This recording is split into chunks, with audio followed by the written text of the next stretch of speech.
Hello, how's everyone doing? I wanted to jump on and welcome you as we kind of start the study. I know that we're not going to meet until next week, but I know that some of you already have your books, you're starting to read, and you're starting to dive into our Gifts of Imperfection that we're going to read together and go through together. Look, this is how much I love this book. My book has absolutely fallen apart. So, I wanted to, so I'm hoping that you'll do this too. I read with a highlighter in hand. I actually even read when I'm reading fiction, I will read with a highlighter in hand just every now and then. Even when it's fiction, there's just something that jumps out at me, or a sentence, the way the writer wrote that sentence that I'm like, that is amazing, and I have to highlight, or it just hits a place in my soul. So I hope that you're doing the same, that as you're reading, you've got your highlighter in hand, you're going through your book and you're making notes. Here's a little exercise as we start this journey into imperfection. Don't be afraid to write in your book, make notes. I put hearts and I'll put brackets and whatever. I don't know if I have any in this book, but a lot of times I will literally just start, if something hits me, I will just start writing notes all the way around the edge of the book. And what's funny is going back, I don't give up books very much. Oh, look. Right? I have no idea what I just showed you, but let's see. Okay. I don't know. But that's good. That's fine. But I just wanted you to see, don't hold back from making notes in your book. Don't worry about it being perfect.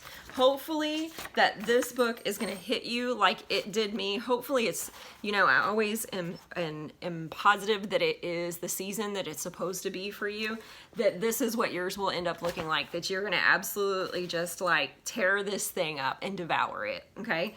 So it's a small book. It's not very intimidating. Okay. But I wanted to point out two of my favorite little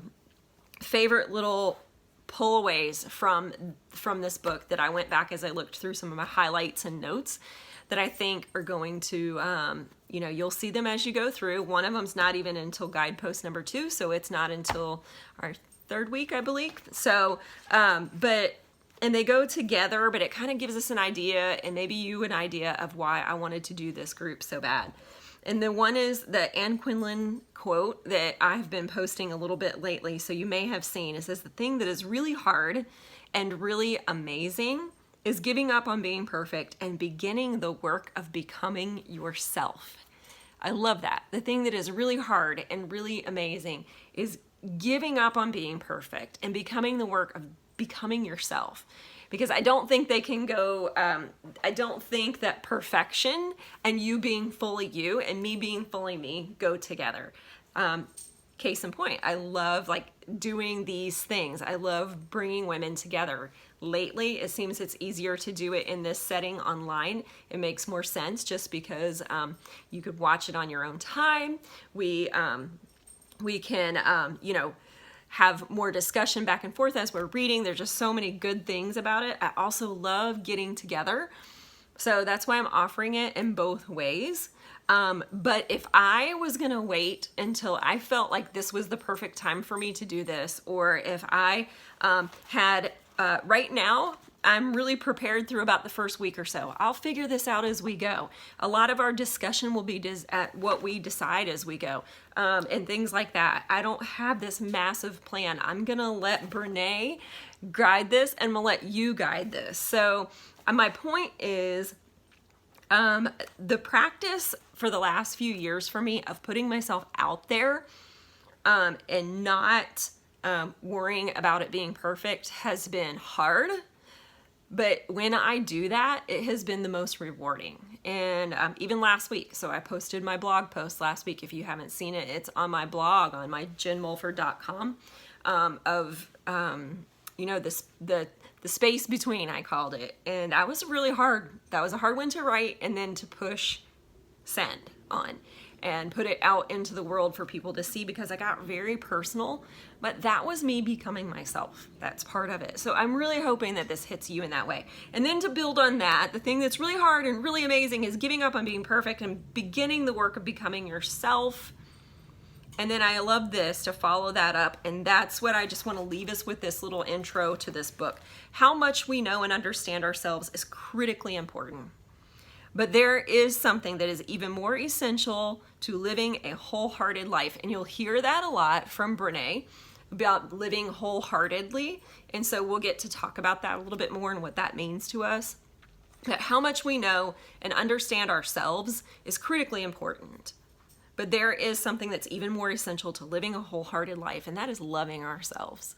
Now, if we can take these two concepts and put them together, how amazing would that be, right? We put together the concept of becoming ourselves and loving ourselves, and then like the imperfections are the things that make us us. The imperfections are the things that nobody else has, right? So I would guarantee that those of you who've been around me long enough, and this is what I hear most all the time, is, you know, you guys like that I am real, right? I try to be as much as possible. Sometimes it's kind of hard because you want to put out a polished version of yourself. But you know what? I always think that that's always subjective anyway, right? Like I may feel pretty polished. There's going to be somebody poking at and pulling apart some part of me anytime I put things out there. So, and that's okay. I have learned to deal with that. But at the same time, I'm like, so I think even when we think we've got it perfect, there is no perfect. Does that make sense? So that being said, I just wanted to have like some sort of little intro into this, maybe start a little discussion around those two things. What would it mean to you to more become yourself? And in that process, what is it going to take for you to love yourself, right? So we're becoming ourselves, and we're becoming a person that we're proud of. And we're becoming that person so authentically and so wholeheartedly that it's so us that that we can't separate from loving ourselves in that process. I hope that makes sense. But anyway, all right, so get started. I want to hear where you're at. I know a couple of you have told me you've started on the book. If you haven't, grab the link, get you a book, and get started and start reading into Brene. And as we go, I'll post more on this, and I hope highlighter in hand and you're ready to go. All right. I look forward to hearing from everyone. If you've started, let me know. And hey, let me see a quote that you have highlighted.